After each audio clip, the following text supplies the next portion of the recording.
ओम नमो भगवते वासुदेवाय। ओम त्र्यंबकम यजामहे सुगंधिम पुष्टिवर्धनम उर्वारुकमिव बंधनात् मृत्युर्मुक्षीये मामृतात्। आने वाले वर्षों में ब्रह्मांड में ग्रहों का एक ऐसा विधान लिखा जा रहा है, एक ऐसा खेल रचा जा रहा है जो इस संसार की दिशा और दशा दोनों को हमेशा के लिए बदल कर रख देगा। जय श्री राम, जय श्री कृष्ण। आप सभी धर्मानुरागी बंधुओं का, सभी प्रभु भक्तों का इस दिव्य सत्संग में मैं हार्दिक अभिनंदन करता हूँ। आज हम सब मिलकर भविष्य के उन पन्नों को खोलने जा रहे हैं जिन्हें ग्रहों की चाल ने बहुत पहले ही लिख दिया है। क्या सच में 2026 महाविनाश का वर्ष होगा? वो कौन सी अदृश्य दैवीय शक्तियां हैं जो भारत को विश्व गुरु के सिंहासन पर बैठाएंगी? और ग्रहों की वो कौन सी रहस्यमयी चाल है जो आपके और हमारे भाग्य को बदल सकती है? लेकिन सबसे बड़ा प्रश्न, वो प्रश्न जो आज हर किसी के मन में है, क्या हम एक महायुद्ध के मुहाने पर खड़े हैं? आज इन सभी रहस्यों से पर्दा उठने वाला है। देखिए, इस दिव्य ज्ञान की गंगा को आगे बढ़ाना ये भी एक धर्म कार्य है, एक पुण्य का काम है। जो भी भक्त इस सत्संग को लाइक करके, सब्सक्राइब करके और साझा करके इस ज्ञान को जन जन तक पहुंचाएंगे, मैं विश्वास दिलाता हूं उन पर प्रभु श्री राम की विशेष कृपा अवश्य बरसेगी। ये प्रभु के कार्य में सहयोग करने का एक अद्भुत अवसर है। तो आइए आज की इस दिव्य यात्रा की रूपरेखा पर एक दृष्टि डालते हैं। हम सबसे पहले दैवीय ऊर्जा का आवाहन करेंगे और फिर सीधे चलेंगे नव संवत्सर की ओर, जानेंगे कि राष्ट्र का भविष्य क्या है। उसके बाद ग्रहों के वैश्विक महासंग्राम को समझेंगे और उससे बचने के लिए धर्म का वो रक्षा कवच धारण करेंगे जो अभेद्य है। फिर राजनीति के महामंथन में उतरेंगे और अंत में उस महाभविष्यवाणी के साक्षी बनेंगे जो भारत के उत्कर्ष की गाथा कहती है। तो चलिए अपने विश्लेषण के पहले चरण में प्रवेश करते हैं। देखते हैं कि आने वाला हिंदू नववर्ष यानी कि संवत्सर 2083 भारतवर्ष के लिए अपने गर्भ में आखिर क्या भविष्य छिपाए हुए है। आने वाले हिंदू नववर्ष के नाम में ही भविष्य का सबसे बड़ा संकेत छिपा है। इसका नाम है रौद्र संवत्सर। रौद्र का अर्थ ही होता है उग्र, प्रचंड, तीव्र। ये नाम स्वयं बता रहा है कि आने वाला समय शांत नहीं होगा, बल्कि ये बड़े और तूफानी परिवर्तनों का एक प्रचंड कालखंड होने वाला है। अब इस रौद्र संवत्सर के दिव्य मंत्रिमंडल को देखिए, कितना अद्भुत संयोग है। एक ओर राजा के पद पर है स्वयं देवगुरु बृहस्पति, जो ज्ञान, न्याय और धर्म के प्रतीक हैं, तो वहीं दूसरी ओर मंत्री हैं मंगल देव, जो पराक्रम, आक्रामकता और सेनापति के कारक हैं। आप सोचिए, जब एक गुरु और एक सेनापति का ऐसा अद्भुत संयोग बनता है तो राष्ट्र की दिशा में बड़े और निर्णायक परिवर्तन तो निश्चित ही हो जाते हैं। जब राजा स्वयं देवगुरु बृहस्पति हो तो राष्ट्र धर्म और ज्ञान के पथ पर ही आगे बढ़ता है। हम देखेंगे कि शिक्षा के क्षेत्र में अभूतपूर्व परिवर्तन होंगे, जैसे यूजीसी में बड़े सुधार। विदेशी कंपनियां भारत के युवाओं की प्रतिभा को पहचानेंगी और बड़े स्तर पर अवसर देंगी। धर्मांतरण जैसी जो कुरीतियां हैं, उनके विरुद्ध अत्यंत कठोर कानून लाए जाएंगे। न्यायपालिका में भी बड़े सुधारों की अपेक्षा है और सबसे बड़ी बात, राष्ट्र का हर कार्य धर्म के सिद्धांतों पर आधारित होगा। लेकिन एक प्रश्न उठता है, बृहस्पति के इन सात्विक निर्णयों को, इन धर्म आधारित नीतियों को लागू कौन करेगा? वो करेंगे मंत्री मंगल देव अपने पराक्रम से धर्म की स्थापना करेंगे। पर याद रखिए, यह स्थापना सौम्य नहीं बल्कि आक्रामक होगी। ये सुनिश्चित किया जाएगा कि धर्म और न्याय के मार्ग में कोई भी बाधा टिक ना सके। तो एक ओर जहां भारत में धर्म की पताका फहराएगी, वहीं दूसरी ओर भारत की सीमाओं के पार वैश्विक पटल पर ग्रहों का एक महासंग्राम छिड़ने जा रहा है। इसका प्रभाव संपूर्ण विश्व पर पड़ेगा और ज्योतिषीय गणनाएं एक बड़े वैश्विक संघर्ष की ओर बिल्कुल स्पष्ट संकेत कर रही हैं। ये वो सवाल है जो आज हर किसी के मन को कचोट रहा है। हम देख रहे हैं, चारों ओर अशांति है, तनाव का वातावरण है।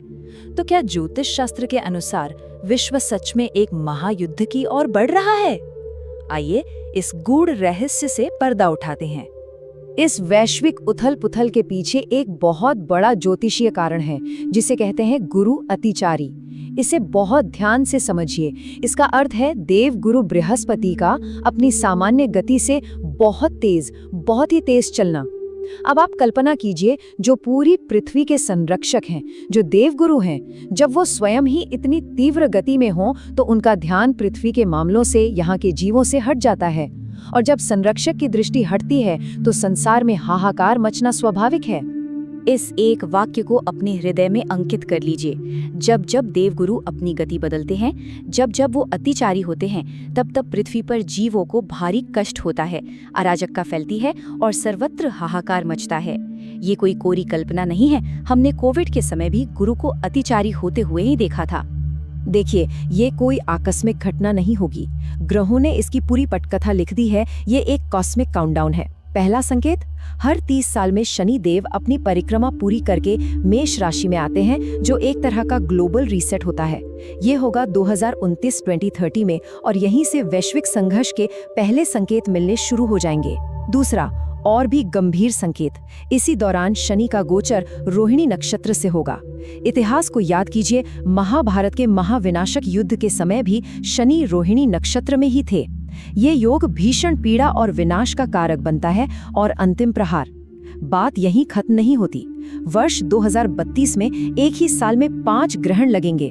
ये एक अत्यंत दुर्लभ और अशुभ घटना है। तो जब ये सारी विनाशकारी ऊर्जाएं एक साथ मिलेंगी तो 2032 तक एक विश्व युद्ध जैसी परिस्थिति का निर्माण होना लगभग निश्चित दिखाई देता है।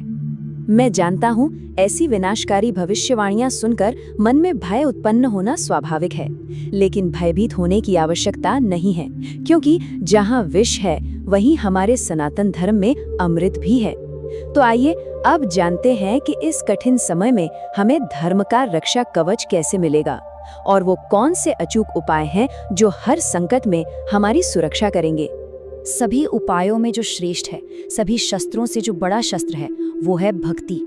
भक्ति ही वो अभेद्य कवच है जिसे दुनिया का कोई शस्त्र भेद नहीं सकता। पर एक बात याद रखिए, भक्ति कोई बनाने की या दिखाने की वस्तु नहीं है। ये तो भगवान का प्रसाद है, उनकी कृपा से ही हृदय में आती है। और जब हृदय में सच्ची भक्ति हो तो वाल्मीकि जी की तरह गलत उच्चारण से जपा गया मरा मरा भी राम बन जाता है, क्योंकि भगवान तो भाव के भूखे हैं। जिनके हृदय में कपट, अहंकार और माया नहीं होती, श्री रघुनाथ जी उन्हीं के निर्मल हृदय में वास करते हैं।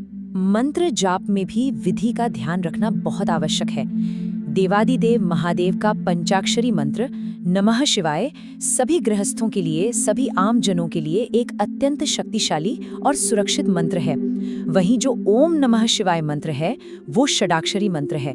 उसमें ओम लगाने का अधिकार परंपरागत रूप से गुरु दीक्षा प्राप्त साधकों को ही मिलता है, जिनका उपनयन संस्कार हुआ हो। इसलिए सरलता और पूरी श्रद्धा के साथ नमः शिवाय का जाप करना सभी के लिए कल्याणकारी है। यदि आपके कार्य क्षेत्र में कोई बाधा आ रही हो, नौकरी व्यापार में समस्या हो या कोई बड़ा संकट आन पड़ा हो, तो हनुमान जी की यह विशेष साधना एक अचूक रामबाण है। इसे संपुटित हनुमान चालीसा कहते हैं। इसकी विधि बहुत सरल है। हनुमान चालीसा का पाठ शुरू करने से ठीक पहले दीन दयाल विरद संभारी हरहुनाथ मम संकट भारी इस चौपाई का 11 बार जाप करें। फिर पूरी श्रद्धा से हनुमान चालीसा का पाठ करें और पाठ के अंत में फिर से इसी चौपाई का 11 बार जाप करें। इस विधि से एक ही पाठ का पुण्य कई गुना बढ़ जाता है और संकट मोचन हनुमान जी शीघ्र ही कृपा करके सारे संकट हर लेते हैं। शास्त्रों में एक बहुत सुंदर बात कही गई है, कलौ चंडी विनायको। इसका अर्थ है कलयुग में माँ चंडी यानी माँ दुर्गा और गणपति देवता भक्त की पुकार अत्यंत शीघ्रता से सुनते हैं। इनके साथ ही हनुमान जी भी इस युग के जागृत देवता हैं। यदि कोई भक्त पूरी श्रद्धा और विश्वास से इन देवताओं की उपासना कर ले तो उसे किसी और उपाय या किसी टोटके की आवश्यकता ही नहीं पड़ती। इनकी भक्ति ही सबसे बड़ा सुरक्षा कवच बन जाती है। तो अब धर्म और भक्ति की शक्ति से सुरक्षित होकर चलिए देखते हैं कि यही ग्रह देश के राजनीतिक परिदृश्य पर क्या प्रभाव डालने वाले हैं। आइए इस राजनीतिक महामंथन को समझते हैं और देखते हैं कि भारत के बड़े राज्यों का भविष्य क्या कहता है। सबसे पहले बात करते हैं पश्चिम बंगाल की। ज्योतिषीय गणनाएं इस राज्य के लिए एक बड़े उथल-पुथल, एक बड़े अशांति के दौर की भविष्यवाणी कर रही हैं। इतिहास इस बात का साक्षी है कि जब जब शनि ने मेष राशि में प्रवेश किया है, बंगाल क्षेत्र के लिए वह समय हमेशा अत्यंत कठिन रहा है। आने वाले चुनावों में भाजपा की जीत की प्रबल संभावनाएं बन रही हैं, लेकिन ये भी संभव है कि किसी भी दल को बहुमत न मिले और राज्य में एक अराजकता की स्थिति पैदा हो जाए। किंतु एक बात निश्चित है, चुनाव का परिणाम चाहे जो भी हो, 2029 तक का समय पश्चिम बंगाल के लिए हिंसा और अशांति से भरा रहेगा। अब चलते हैं भारत के हृदय उत्तर प्रदेश की ओर, और यहाँ की भविष्यवाणी बिल्कुल स्पष्ट है, एकदम शीशे की तरह साफ। यह योगी आदित्यनाथ जी के अदम्य उत्थान की भविष्यवाणी है, जिसे कोई रोक नहीं सकता। देखिए, वर्तमान में योगी आदित्यनाथ जी शनि में केतु की दशा से गुजर रहे हैं, और केतु की दशा हमेशा आंतरिक विरोध और चुनौतियां पैदा करती है। लेकिन ये कठिन समय अब समाप्त होने को है। इसी वर्ष अक्टूबर के बाद केतु की दशा समाप्त हो जाएगी और शनि में शुक्र की अत्यंत शुभ और बलवान दशा आरंभ होगी। शुक्र की ये दशा उनके लिए शक्ति, प्रसिद्धि और विजय का एक नया द्वार खोलेगी। इसमें कोई अगर मगर नहीं, कोई किंतु परंतु नहीं है। ज्योतिषीय गणना के अनुसार 110% योगी आदित्यनाथ जी ही उत्तर प्रदेश में मुख्यमंत्री बनकर वापस आएंगे, और शुक्र की दशा इतनी बलवान है कि 2027 के बाद उन्हें केंद्र सरकार में भी कोई बहुत बड़ा और अत्यंत महत्वपूर्ण पद प्राप्त हो सकता है। उनके सितारे बुलंदी की ओर हैं। और अब हम इस दिव्य प्रवचन के चरमोत्कर्ष पर पहुंच चुके हैं। वो महाभविष्यवाणी जिसकी हम सब प्रतीक्षा कर रहे थे, वो भविष्यवाणी जो भारत के विश्वगुरु बनने की गाथा कहती है। आइए जानते हैं कि ग्रहों का वो कौन सा दिव्य विधान है जो भारतवर्ष को विश्व के सिंहासन पर प्रतिष्ठित करने वाला है। इस वर्ष को इतिहास में अंकित कर लिया जाएगा, वर्ष 2035।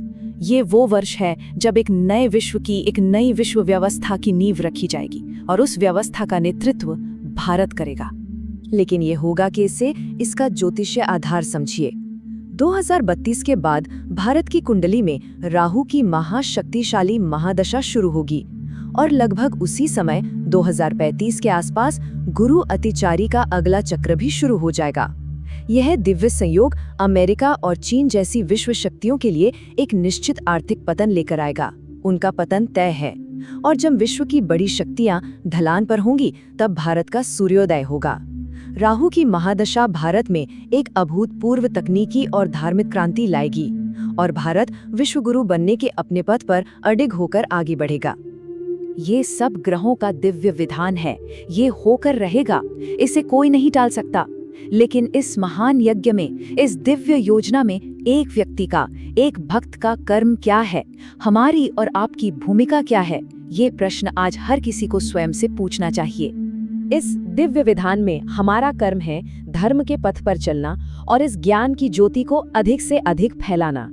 तो आइए प्रभु का आशीर्वाद प्राप्त करने के लिए और इस दिव्य कार्य में अपनी छोटी सी आहुति देने के लिए इस सत्संग को लाइक करें, चैनल को सब्सक्राइब करें और कमेंट बॉक्स में पूरी श्रद्धा से जय श्री राम अवश्य लिखें। प्रभु आप सभी का कल्याण करेंगे। जय श्री राम।